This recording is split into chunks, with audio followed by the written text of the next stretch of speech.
morning. Uh, the issue which we are trying to debate here, and that was a session which was given to me, was about public-private partnership, or actually I would call it as from moving from outsourcing to public-private partnership. And I think that's a very difficult subject because we all realize that in the government we will need to involve private sector in lots of ways. But is it just that you're buying some hardware, software, services, some solutions from the private sector? Are you outsourcing, or is it a partnership? What is the difference between all these? You can just have a private sector as a vendor and you can say, okay, this is a contract I've given and you execute it. Or does it actually become a public-private partnership? And what does PPP mean? And I think these are some of the things on which I would like to just spend a few minutes and understand what we mean by this. If you look at public sector, the objective of public sector is to provide public services. And profits, if any, which come in providing those services are incidental. The primary objective is to provide public goods, to ensure that public is satisfied with some of the services. And profits, a lot of public services, these services need to be charged for. And if profits come, great. If not, that's also fine. But private sector, the primary objective is to generate more profits. Can these two varying objectives be married in a partnership?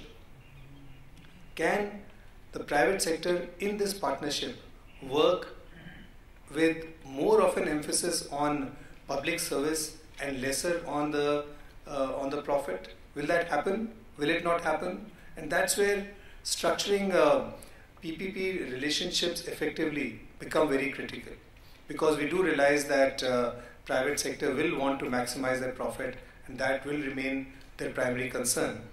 But in the process, if public services start getting compromised, it's not a good situation. Like, I keep on looking at a very major PPP program which the Government of India has launched is this airport privatization.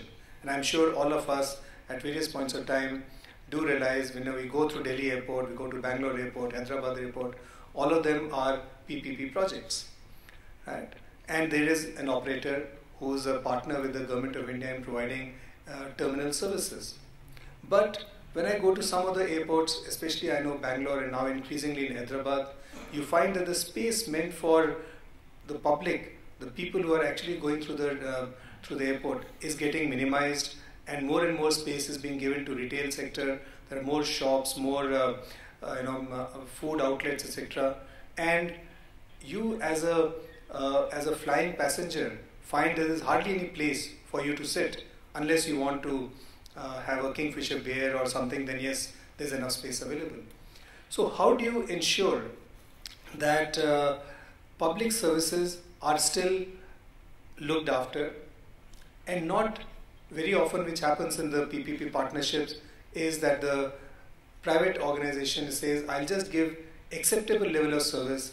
Beyond that, it is my profit which is most important, right? Or again, coming back to the airport example, right? You come out with a PPP partnership, and then the private operator says, look, I need to charge a user development fee, and a fairly high user development fee gets charged. Whether it's right or wrong is not I'm not getting into that debate. But Delhi airport becomes one of the most expensive airports to operate out of as a result of this, is not a very good situation. And therefore, structuring these PPP partnerships where both the private sector and the public sector get together to deliver good service, excellent service to citizens, and yet ensure that the private sector is happy with it, is making decent profits, is very often a complex task. And we have experimented with a lot of situations. At times you say a cost plus return, that you look at the cost and say, okay, you will get a 15% return or a 16% return or something like that. That also is not a good model, because then there is a incentive to keep on padding the cost so that you can charge much more profit. Then we say, okay, you charge whatever the user is willing to pay, right? If the user is happy with that service, say you are going to a CSC center and you want to provide some services, the users are very happy to pay 10 rupees or 20 rupees for getting a birth certificate or whatever, rather than having to go to a government department. So if the user is willing to pay 20 rupees, it's great. How does it matter? You charge your whatever it is to make your higher profit, but ensure that there is enough competition. The users have a choice. They don't have to go to just your center, and it all works in a very market-friendly situation. Very often it doesn't happen in a lot of these PPP projects. It actually becomes a monopoly situation, whether it's an airport or if you've seen the experience of the Gurgaon highway, the toll road, and the tolling was such that people had to wait half an hour, 45 minutes to just cross the toll road, right? And then at some stage the court said that, look, make it free, and suddenly the service, the public good became much more useful. Everybody was very happy about that. How do you ensure that both these aspects, these conflicting aims of maximizing profit for the private sector and maximizing the public service, which is what the public sector wants, how do we marry the two, remains a challenge.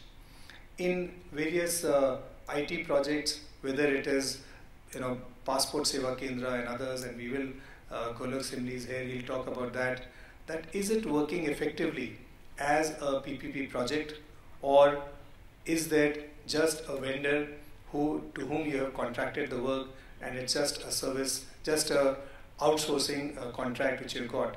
These are thin dividing lines, I must say. One of the things which you try to ensure that whenever we have got a private organization providing some services which affect the citizens, we have to ensure that all the stakeholders, the three stakeholders, which is the government department, the citizen, and the service provider, all three are happy. Right? If any of the organizations, any of the stakeholders are not satisfied with the arrangement, whether it is the citizens, whether it is a ministry or the service provider, that arrangement will not work well. And marrying all these does remain a challenge. I know in various IT projects this issue comes up because the projects are very complex.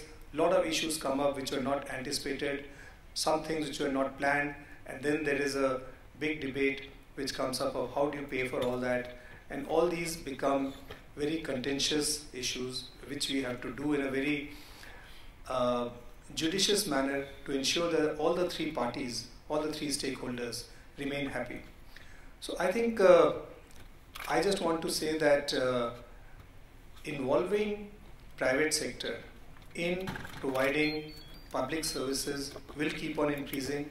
It has been happening, and I can see especially in IT it is increasing a lot. We have to ensure that it actually becomes a partnership, and that all the three stakeholders remain happy with the arrangement. Right? And if you are able to create a structure which ensures this, I think this PPP partnership will go a long way in ensuring that we are able to deliver services in a market-friendly manner for services which are charged for, but users are willing to pay for it, and the private sector is also happy, and overall the government can go back and say, yes, we have been able to deliver far effective, far more efficient, and far more friendly services to citizens at a cost which the citizens are willing to pay. So I think that remains a crux, not an easy task, but that is a challenge which all of us in the public sector have to keep on ensuring how to achieve this particular objective. So I think in this session, maybe some questions will come up, maybe some deliberations will take place, and we will all become a bit wiser in how to structure these kind of PPP partnerships. So I look forward to stimulating thought in this session. Thank you very much.